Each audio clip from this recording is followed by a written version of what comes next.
The Woods family understands something. You just don't take, you give.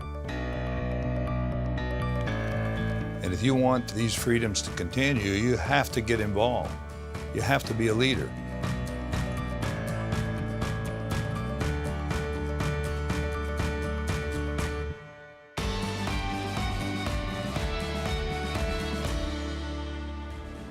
The Woodses are known for their generosity of time, energy, and finances in supporting the NRA. My husband and I were in the same class in 7th grade, which was kind of fun. And we started dating in 11th grade and got married early and had 4 children very quickly. And before you know it, that's, that was it. My parents started dating in high school, and they stayed together up until my dad died in 2008. It's a long time. They both had their own distinct lives, but yet were connected. And I really admire them for that. It takes a lot of hard work, and they made it work. John Woods was a person that I got acquainted with really back when the NRA Foundation started. When the foundation was first organized in the early 90s, John was one of a small group of people that was invited to serve on the organizational board of trustees. Terrific individual, closer than a brother to me, frankly. We made a good team together. He believed in financial stability and security through endowments, and that was the way you assured financial stability and security for the future of the organization.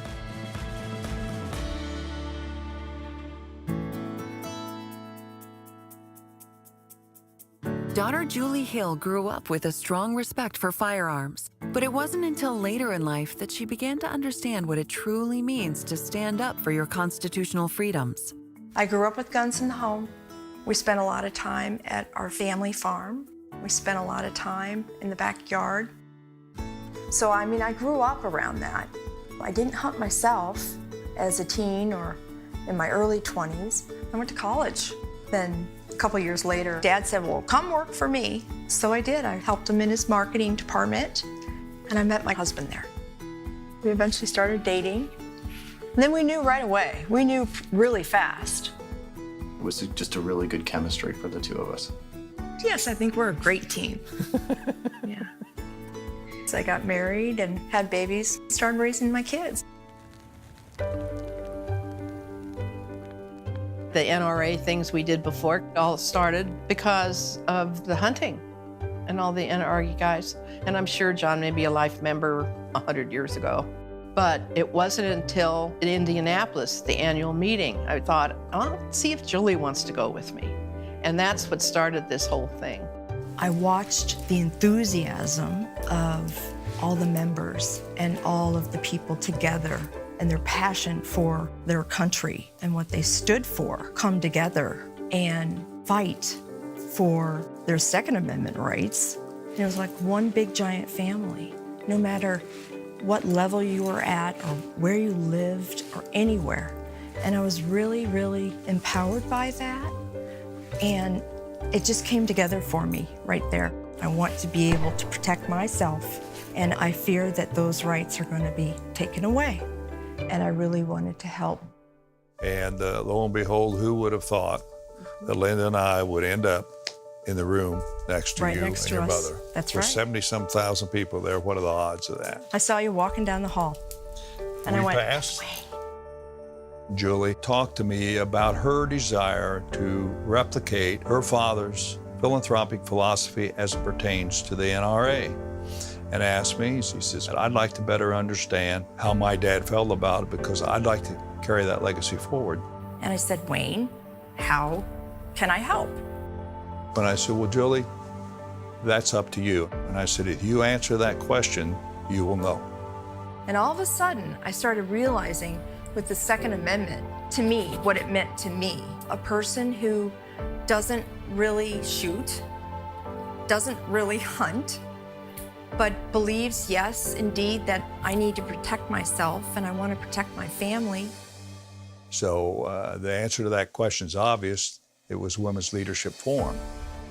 Wayne said, I want you to start off and do exactly what your father did at the beginning of the foundation, the same way your father did back in 1990. So we created the Women's Leadership Forum Endowment.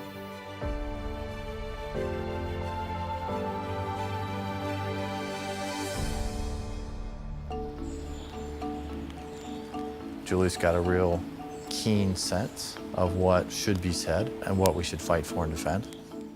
It's because she believes it. It's coming from her gut. It's just instinctive. It's time. It's time for the women to stand up. All women, ones that work, ones that are moms, moms that have nothing to do with guns at all, ones that believe in their Second Amendment rights. It's very interesting since I've talked about it with some of my friends, they all say the exact same thing. They say to me, I didn't really know that about the NRA, that I didn't know women were involved. I think a lot of them think it's an old boys club. They're beginning to really see the tremendous potential that women hold for the future in NRA, in its growth and in its strength. I think a lot of people think only of good old country boys with the NRA, but there are just so many people that believe in all those amendments. There's millions of women that share my values and beliefs out there. And I think right now, the NRA will keep us strong, and we have to support it. In October 2014, Julie and Wayne traveled to Middleburg, Virginia to the Women's Leadership Forum Summit to announce the launch of the NRA Women's Leadership Forum Endowment. I'm very honored to be here today to share my story with you all. I've reached a point in my life where I worry about the future and protecting my children and eventually my grandchildren's rights. You know, I'm just a suburban baseball mom and ballet mom who believes now more so than ever that right to defend ourselves is being trampled. My hope is that together we will continue to protect, engage, and learn about our precious Second Amendment. I think we need to do something, and this is how I choose to make it happen. This is my fight here. You know, it just seems like it's something that makes her so happy to go and do. And speaking to a large crowd of people and sharing her stories, and seems to inspire other people to do great things. That just makes me happy. See her carrying on what my grandfather did. It's certainly a legacy to him to have Julie start a foundation like John did. I think it's great. I'm very proud. Might have been the right combination of fervor for what her dad believed in, what her mother believed in, what she herself believed in. That kind of legacy is really important for all of us to understand how to give. I've come to realize that the NRA is an amazing organization of God-fearing, family-oriented, hard-working, and down-to-earth normal people. Judy Woods and I will be reopening our family farm on the legendary property my dad loves so much. It's quite beautiful, and there's nothing like it in the world. And I'm very excited to share that with you all. For many years, the Woods Valley Farm has been a gathering place for men and women of the NRA. This special corner of the world has given birth to countless friendships, laughter, and hope for the future.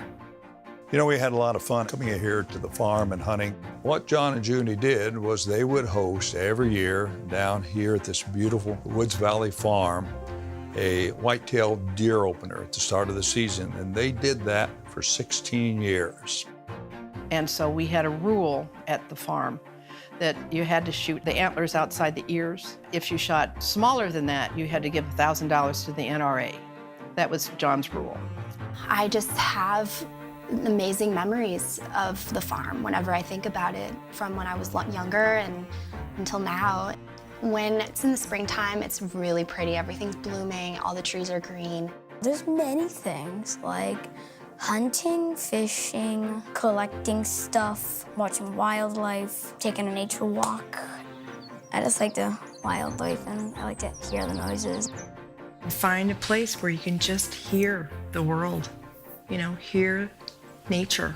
It's important. A staple to John's legacy circles the grounds of the farm, a fully functioning train that he and his mother wanted to create together. John and his mom both loved trains.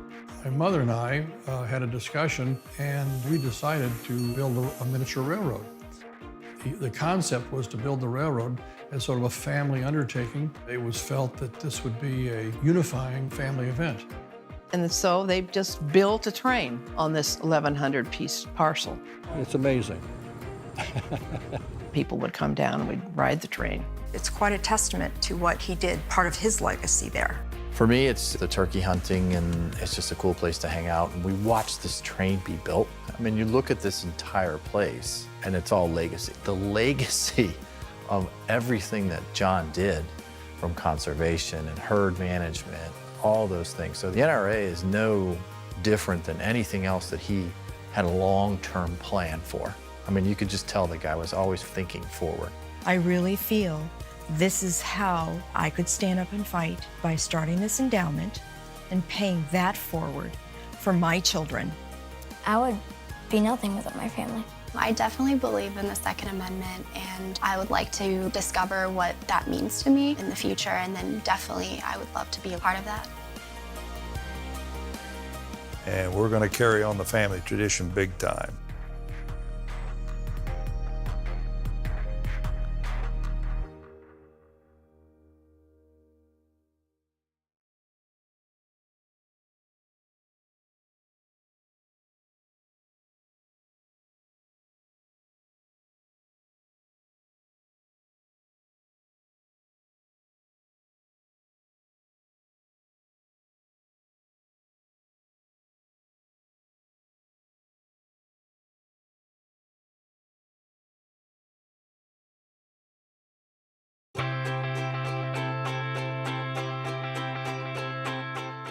Being outdoors gives you a different look at life. Well, I can remember every September 1st was opening of dove season. It was just a fun family time. And I like to climb trees, and I like to be outside. I like to play sports. And so I was always outside doing something. SCI Diana Award winner and NRA Women's Leadership Forum member Sandra Sadler has a deep appreciation for the outdoors. From an early age, her family raised her to hunt and enjoy the freedoms that come along with it. When she and husband Byron first met, their shared interest provided an immediate spark. So it was natural then. When I met Byron, he hunted, and Byron would take me, and it was so much fun. I loved it. I met over the phone. I had a business, and my friend had our insurance. All of a sudden, my personal bank account was overdrawn. I was the receptionist and secretary at the insurance company.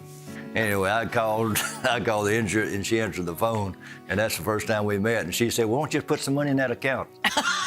Yes. Yeah, but that's the first time we talked. Yeah. Then we met about 6 months later, and sparks flew. So he came into it with his eyes wide open. We had a date, went dancing, and from there on, we've been best friends ever since.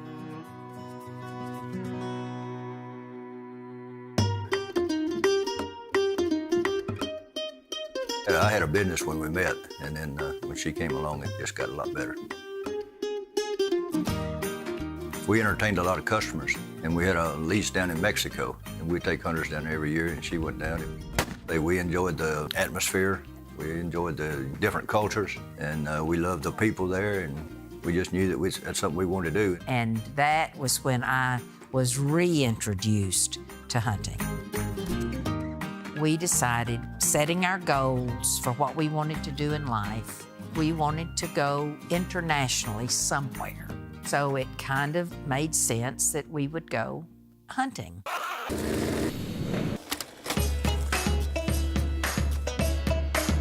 And all of a sudden we were in Africa, and I guess we've been back nearly every year since.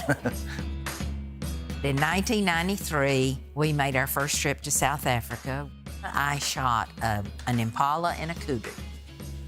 Kudu's right up there.